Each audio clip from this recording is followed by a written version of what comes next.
So, welcome along for session 3. If you've not tuned in to one of these before, my name is Brian Costello and I run a company called Headstrong. And as I said, and I will say on all of them, I'm not necessarily going to give myself a big introduction because I'd rather use the time for actually getting into some of the detail of what we're going to talk about. But if you want to know more about me, then all the sessions are recorded and you can go back on to session 1 and find out a little bit about my story and how I ended up here. So just so that you know, because we've had a couple of questions as well, that all of the sessions are being recorded and they're being put up on the SAIC YouTube channel, which if you let us know, we'll post a link to, and everybody should be able to find it. But it's the Scottish Aquaculture Innovation Centre. I had to make sure I get the name right there, so I'm just reading it.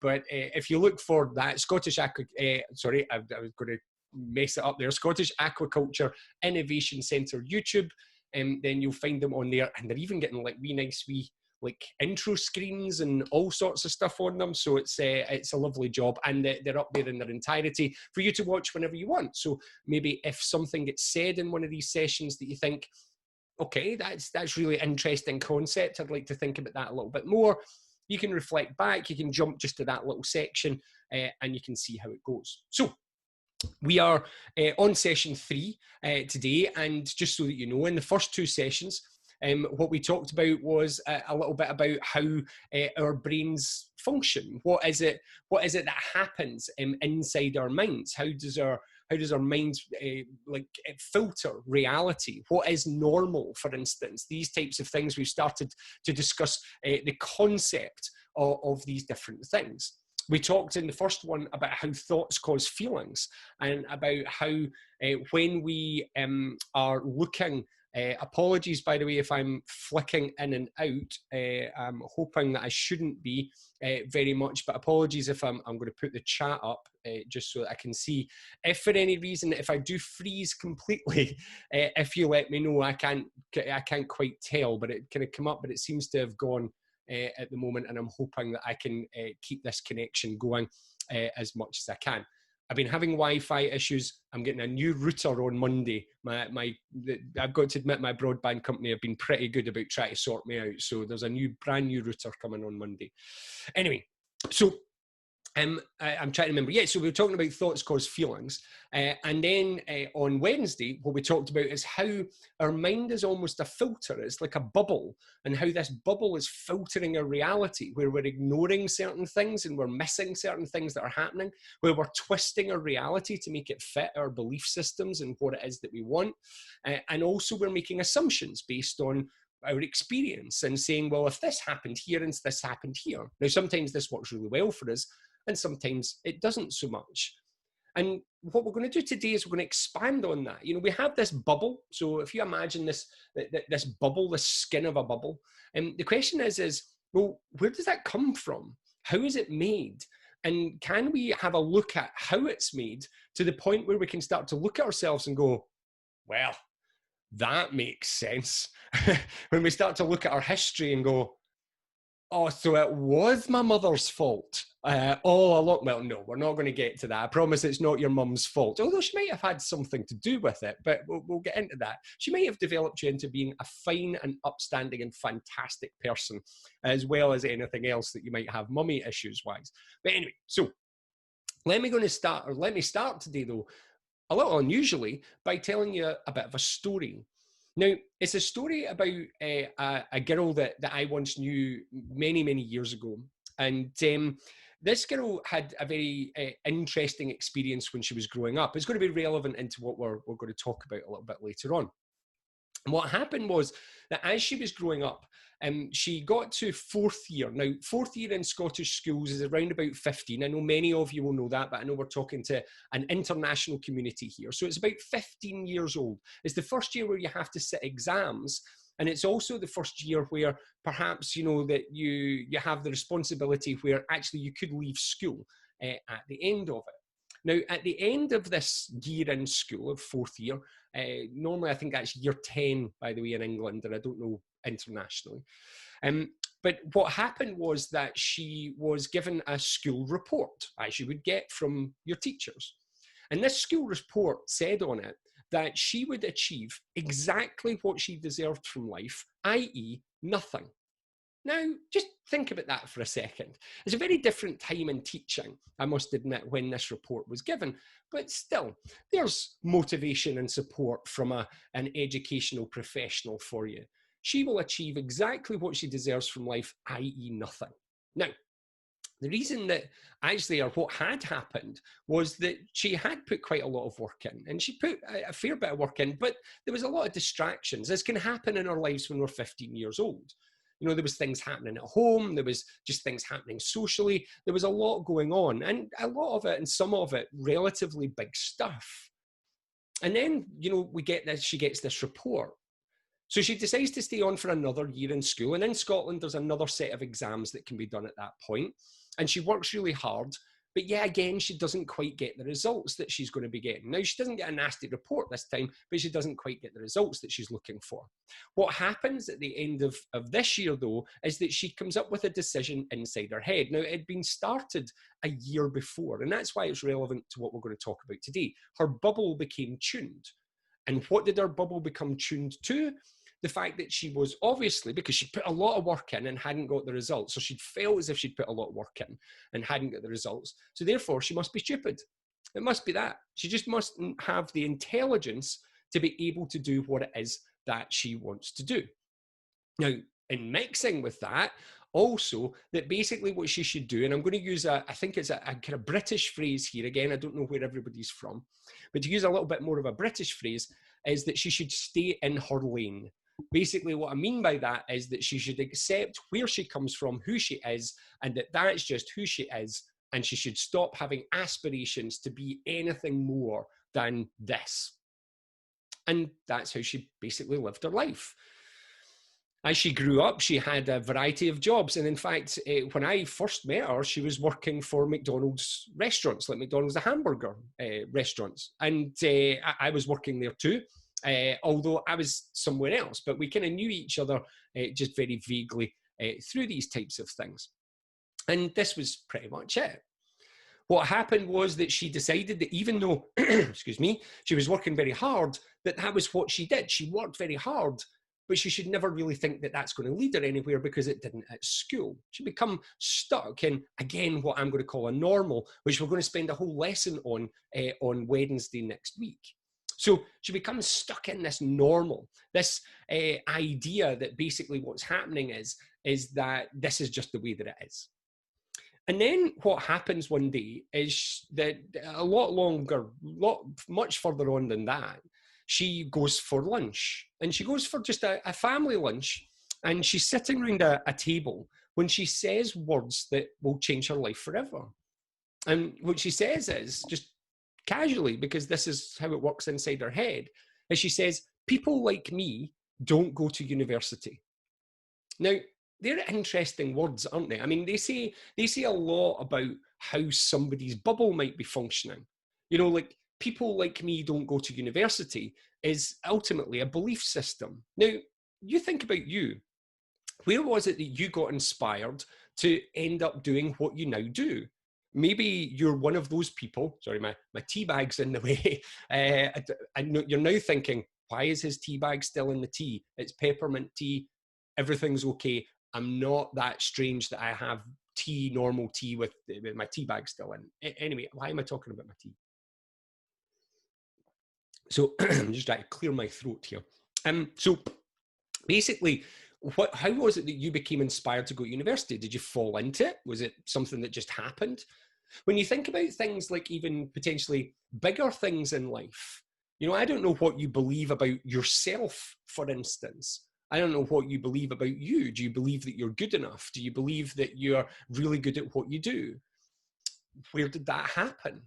When you think about the type of person that you believe you are, you know, maybe you believe you're really friendly, or you're funny, or that you're quite charismatic, or maybe you're somebody who's a little bit quieter, a wee bit more reserved, but you're studious and you're super organized. All of these things had to start somewhere. And this is the beginnings of your bubble. You know, when you're born ultimately a blank slate. You're born as this little creature that basically is just here. You have two fears. Those two fears are a fear of falling and a fear of loud noises. As any of you that are parents will know, actually, again, I don't know if it happens across the world, but I know in the UK, they actually will test your babies on that reflex of falling to make sure that their hands go back, and they'll kind of drop them on the bed to make sure, because I think it shows some vitamin deficiency or something like that. So we're born with these things, and then we begin to be programmed ultimately. Now, there was an amazing sociologist by the name of Maurice Massey, and he did a lot of work in this area, and I love it. Now, there's lots and lots of models of how we mature and how we grow. This is just one of them. I'm not saying it's the right one.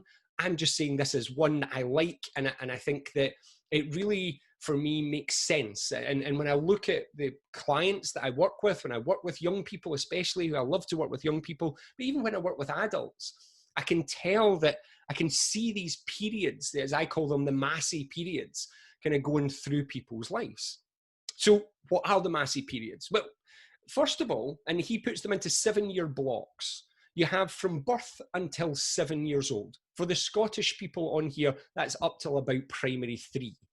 And what happens is that in that 0 to 7, what we learn is the rules. So ultimately we are born blank, and now we have to go, right, how does this all work? You know, at first we have to even learn how to walk and talk and do all those social functions first. But then ultimately we then have to learn how do friendships work. So, you know, I don't know what house you grew up in, but you've more than likely been influenced by some very early imprint experiences. And this is what this is called, the imprint period. Imprint experiences from early on in life. And for instance, how you deal with things socially.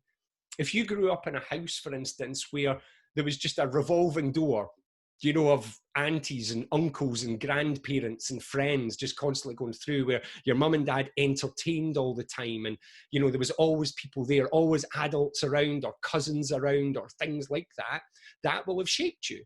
In the same way as if you were maybe an only child and you grew up in a very quiet house in a very, very small family, that can also have shaped you.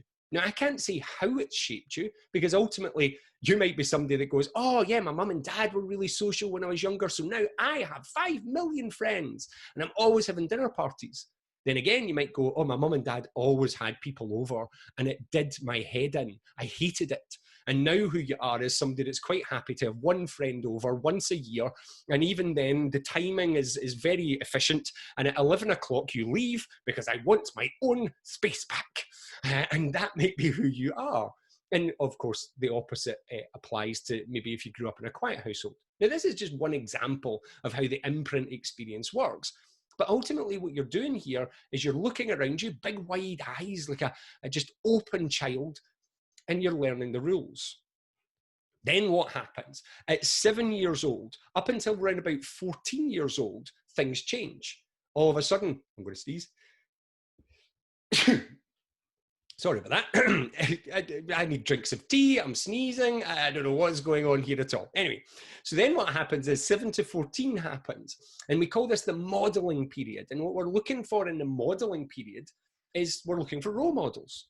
So we've learned from mum and dad or whoever it was that brings you up. And then what you do is you start looking out and you go, right, you guys are brilliant. I like you. Well, not all the time, but let's just imagine. But you guys are great. But who else is out there?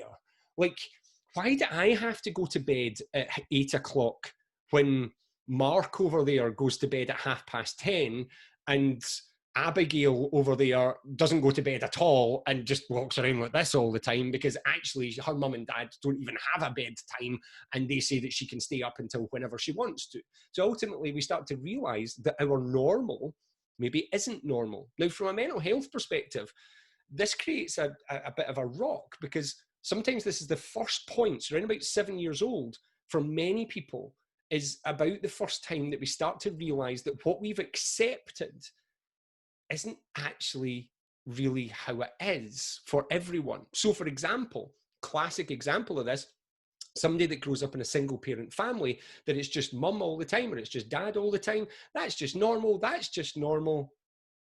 Why does her daddy stay with her? Why does her mummy still stay in the house? And you start to notice at 7 years old, you start to realize that the world maybe doesn't have a normal. And you start asking yourself, well, do I want that, or am I happy with this? But then what you start to find is your role models, and you go, I want to be like you. You find a teacher that influences you and inspires you. You find a relative, perhaps, which could again be your mum, dad, big sisters, big brothers, cousins. It could be anybody that you look at and you go, that's who I want to be. I remember being massively influenced by my Uncle Chris, my mum's brother, my mum's older brother. And he was into, he would probably, I'm trying to think, he was probably about 30 odd, probably about 30-ish as I was hitting this period, maybe coming into his very late 30s, early 40s. He's now 70 something, I don't know exactly. But he drove the best cars, like he had a Jaguar. And that for me was like, oh my God, he's got a Jag. It's like, and he had this really lovely house, you know, that was really modern and new. And he listened to cool music like Dire Straits and Queen and Bruce Springsteen. And I loved all these things because my Uncle Chris, and I thought, he looks as if he's got his stuff together. So I'm basically going to follow whatever he does. I wonder who yours were. Who were your role models at that time? But in the flip side also, who were your anti-role models at that time? Who were the people that you looked at and went, I don't want to be anything like you, and I'm never going to be like you. And you potentially, if you think about it, you might still be moving away from being those types of people even now.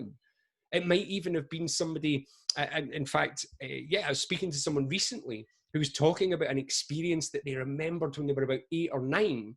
And this experience, I turned around to them and I was like, is that why when you got older, you wanted to be this?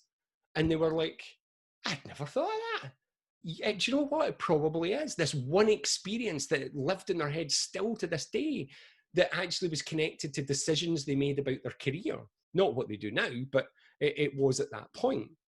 Now, if any of your parents, by the way, I'm hoping that you're sitting there going, that makes sense. That's exactly what happened. And now we get on to the big one. 14 to 21. So 14 to 21, the final Massey period, teenage years, is what Massey called socialization. Now, the way that I sum up socialization is you get what I call the 2 teen questions. So the 2 teenage questions, or as I call them, the 2 teen questions. And those 2 teen questions are, inside your mind, a voice begins to scream. And it is screaming at you, who am I and how do I fit in? So basically, you've grown up, you know, with these people that you call parents, and all of a sudden you're going, thanks for all that. You're all right. I mean, I'm not saying you're fantastic, but you're okay. Now it's time for me to become me. What bits do I want to keep from what I've learned in my first 14 years? And what bits am I ready just to go, nah, ditch it. I don't want that anymore. That's not going to be me. That's not going to be my future. Who am I and how do I fit in? So now you're in socialization. So basically what you're looking for is a tribe. And what you'll find is that when you look at our teenage years is that we were grown by the tribes we fitted in with. That's not to say that you're still with that tribe. And in fact, for many of you, you might have even found that you didn't meet your tribe until university. Now, this growing period, this final period of 14 to 21 is so critical to us growing up because we ultimately are forming an identity. We're saying, this is who I believe I am. And this can create a whole heap of interesting shifts in terms of how we behave and who we are. If you're a parent, for instance,